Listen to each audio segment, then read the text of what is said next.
aniga iyo xaaskayga raaliyo waxaan ku noolnahay shilimaadka yar ee aan ka soo helo shaqada. Shilimaadkaas ayaan ku maarayaa nolosheena.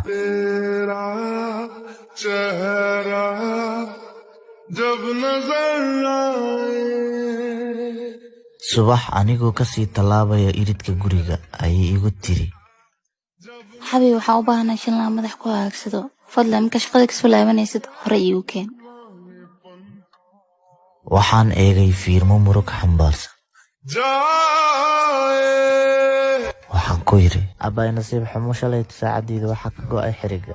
waana heli waaye lacag aan ku samaysto. waxaan ka baqanayaa in dalabkaaga fulin waayo, laakiin waxba nagama halaabaya insha Allah ya.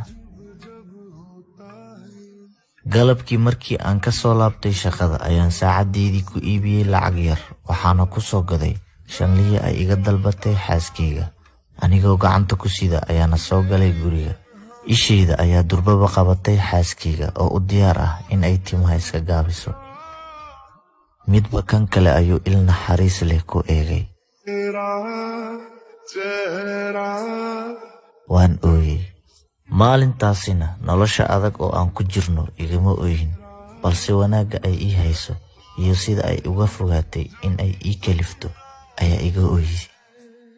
ذکر تمہارا جب جب ہوتا ہے. si loo helo lamaane farxad ku wada nool, muhiim ma ahan in daaro iyo lacag la helo. sheeko walba jacaylna waxay u baahan tahay lamaane fahamsan micnaha nolosha oo ku wada jooga isfahan iyo istanaasul. bye bye.